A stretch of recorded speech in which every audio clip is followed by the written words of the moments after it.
Sir वो जो उन्होंने पहले बात की कि अगर कोई शख्स ये बात करते हैं, जैसे फ़र्ज़ करें आज मैं कहती हूँ कि जी मैं अगर इन केस मेरे साथ कोई एक्सीडेंट हो, मैं ब्रेन डेड हूँ, तो आई वुड ऑल्सो वांट कि मेरे ऑर्गन्स डोनेट कर दिए जाएँ ताकि कोई और सांस ले सके, कोई और अपनी ज़िंदगी जो है वो अच्छे तरीके से गुजार सके अपने प्यारों के साथ।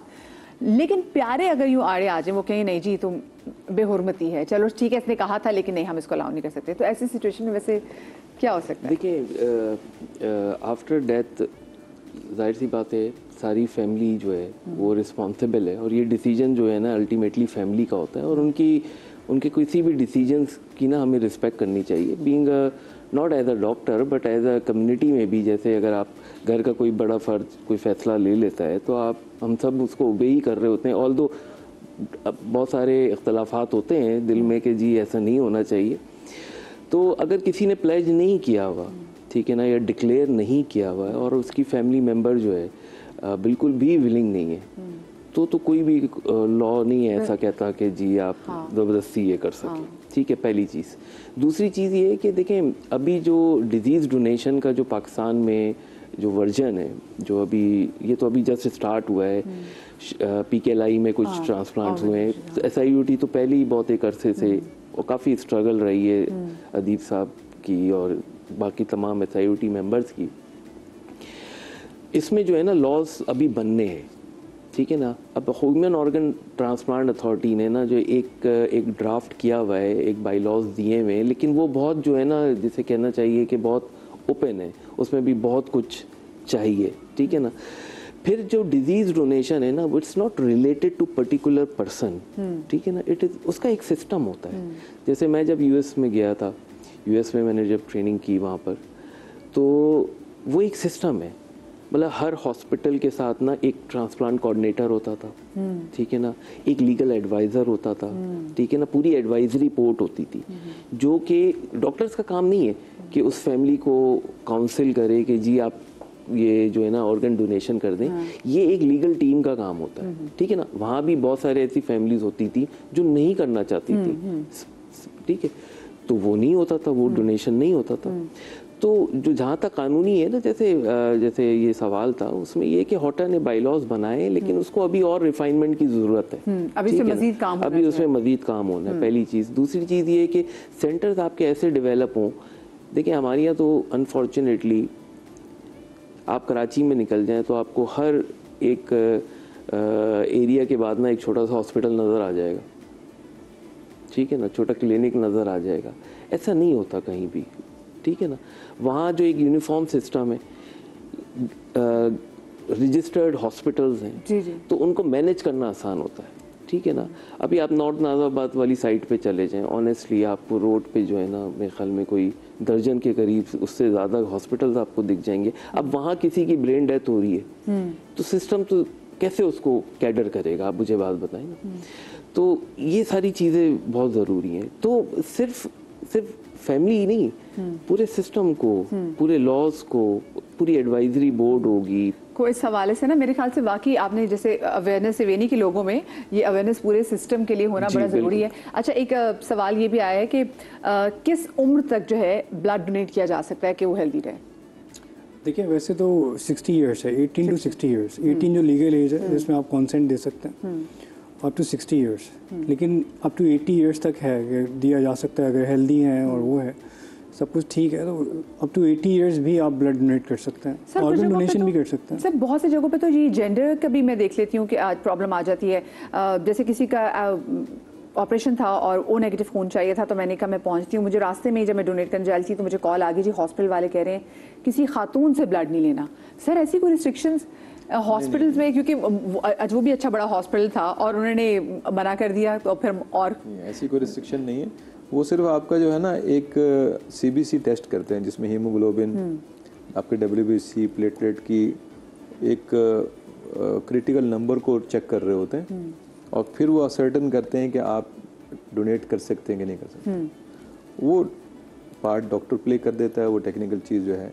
अलबत्ता रिफ्यूज़ल जो है जिन लोगों को होता है, तो उनमें ऐसी बीमारियां होती हैं कि जो तशखीस नहीं हुई होती। मिसाल के तौर पर किसी का प्लेटलेट काउंट बहुत क्रिटिकल लेवल से कम है, हीमोग्लोबिन कम है, पहले उसको आयरन डेफिशिएंसी हो रही है, उसको पता नहीं था, लेकिन वो डोनर बनना चाह रहा है, या खुदा न खासा हेपेटाइटिस बी और सी में से कोई पॉजिटिव आ गया है, तो ये इस वजह से डोनेशन रिफ्यूज़ होता है। जेंडर की वजह से रिफ्यूज़ होना तो मतलब एक पहली दफ़ा सुना है ये जी, मैंने पहली दफ़ा सुना था क्योंकि मैं रास्ते से वापस लौटी थी कि उन्होंने कहा जी किसी खातून से नहीं लेना, तो मुझे बहुत बुरा भी लगा था कि भाई ये कितनी एक अजीब सी बात है। तो सर अभी जैसे एक सवाल ये भी जैसे आया कि मैंने डॉक्टर नारंजन लाल भी यही बता रहे थे कि लोगों के अंदर ये मिथ है कि जी अगर आपकी 2 किडनीज में से आप एक किडनी अगर अपने किसी बहन भाई को डोनेट कर देते हैं, जो अगर एक किडनी वाला इंसान रह गया तो उसकी जो बाकी की जो ज़िंदगी है ना वो तो दवाइयाँ खाते खाते गुजरेगी, तो और उसकी ज़िंदगी जैसे मैंने बोल अब इसको एड्रेस भी किया कि उसके लाइफ टाइम स्पेंड कम हो जाएगा, कि ऐसा है ये प्लीज़ मैं चाहती हूँ मिथ्स क्लियर करें लोगों के लिए। देखिए इसमें जो है SIUT ने जो है एक हमारे पास तो तकरीबन 50 साल का डेटा है पिछले,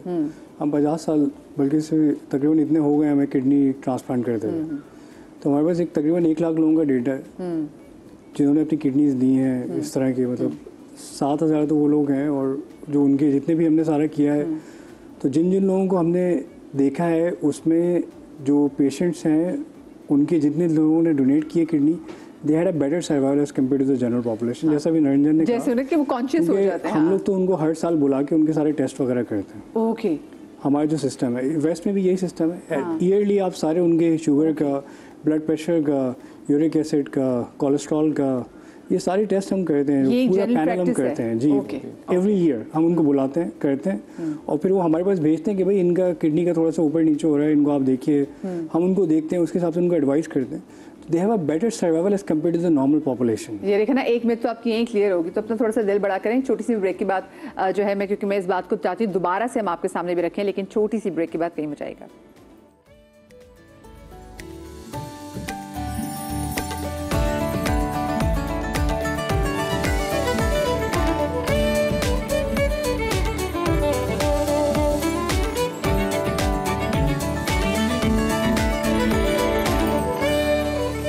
welcome back after the break. आज के शो में हमारे जिन नाजरीन ने हमें अभी ज्वाइन किया है, आपको बताएं कि आज हम एक बहुत इम्पॉर्टेंट शो कर रहे हैं, बहुत इम्पॉर्टेंट टॉपिक है, और आज का टॉपिक है जिस्मानी आज़ा के अतियात के हवाले से, ब्लड डोनेशन के हवाले से, जो कि किसी और कीमती जान को, यानी कि आप इस दुनिया से जाते जाते भी एक बहुत बड़ा काम कर सकते हैं। ख़ुद तो आप इस दुनिया से चले जाएंगे, लेकिन साथ में जाते जाते अपने ऑर्गन डोनेशन के थ्रू आप बहुत से लोगों को बचा सकते हैं। और अब जो ऑर्गन डोनेशन का जो तस्वुर है वो जो पाकिस्तान में अब लोग बड़ा खुल के इस पे सामने भी आ रहे हैं। मुझे याद है मैंने बचपन में देखा था कि मिस वर्ल्ड जब ऐश्वर्या राय बनी थी तो उन्होंने आते साथ एक बड़ा ऐड आता था, और वो कहती थी कि मेरी ये खूबसूरत आँखें, मैं चाहती हूँ कि जब मैं इस दुनिया से जाऊँ तो मैं अपनी इन खूबसूरत आँखों को अतिया कर दूँ। उस वक्त हमें समझ में नहीं आती थी कि ये डोनेशन, ऑर्गन डोनेशन क्या चीज़ होती है, लेकिन उसके बाद फिर अपने होशो हवास हमने देखा कि किस तरीके से एक ही साथ में जाते जाते अपनी बनाई भी, मतलब उस शख्स ने इतने अतियात दिए कि जाते जाते अपनी आंखें भी उस शख्स ने अतिया कर दी कि उनकी आंखों से कोई और शख्स जो है वो इस ज़िंदगी की रानाइयाँ देख सकता है।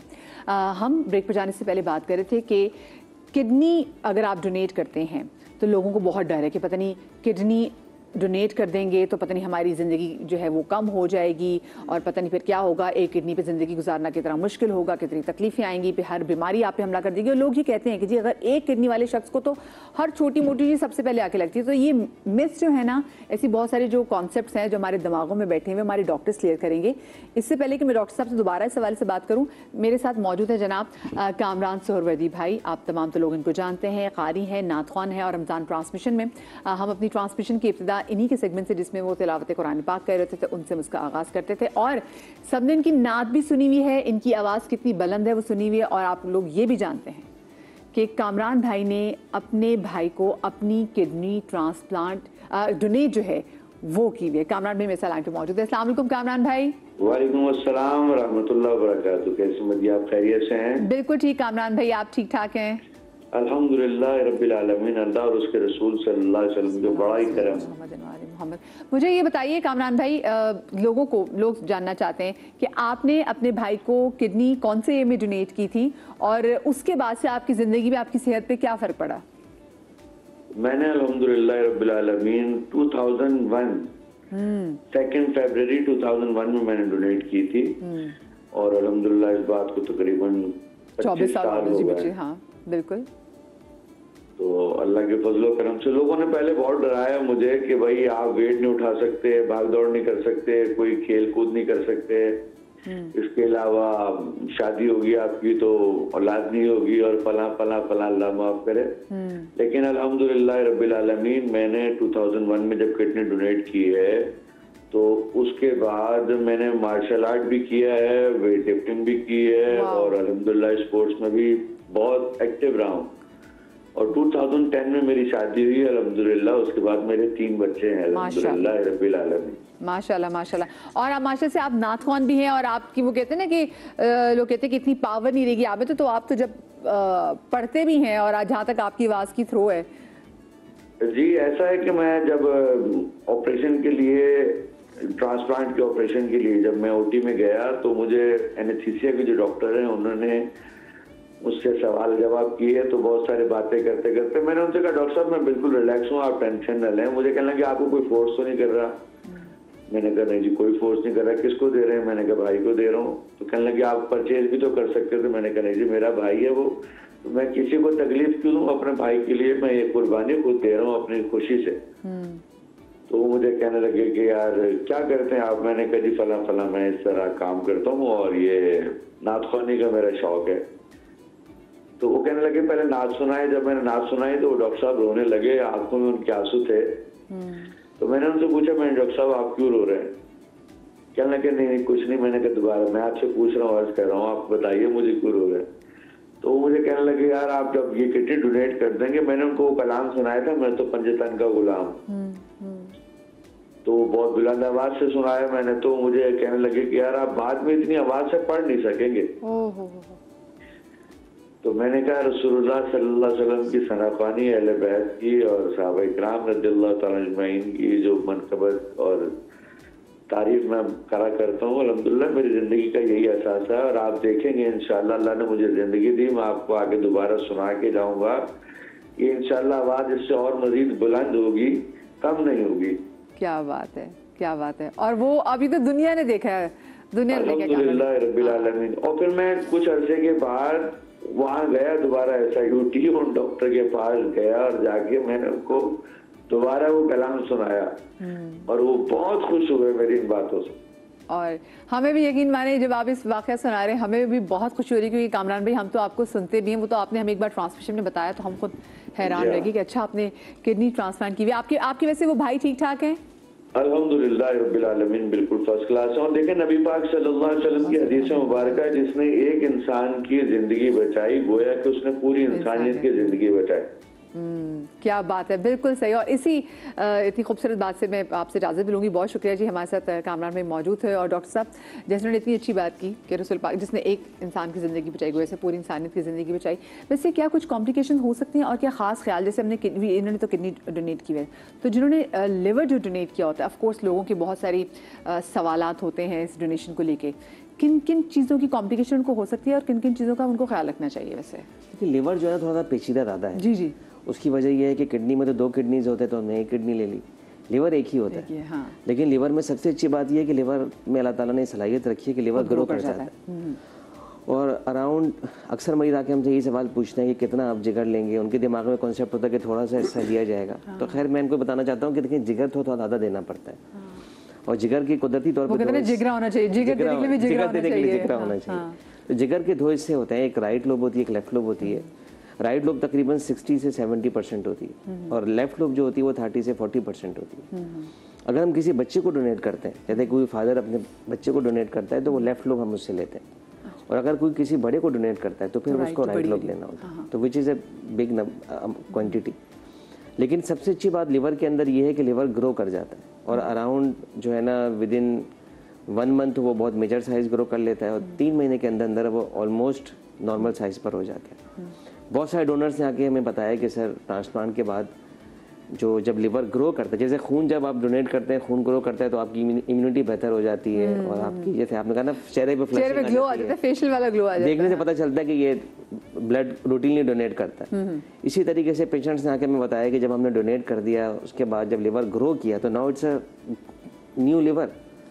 और तो वो जो था ना, अच्छा हम लोग ट्रांसप्लांट के बाद थोड़ा सा मजाक में जाके डोनर से कहते हैं यार आप लोग आपकी डाइटरी हैबिट्स क्या थी, आप खाना कैसे खाते थे, आपका जिगर ने हमें रिसेक्शन करते हुए तंग किया, तो अंदाजा हो जाता है उसकी डाइटरी हैबिट्स का, स्ट्रेसफुल लाइफ स्टाइल का।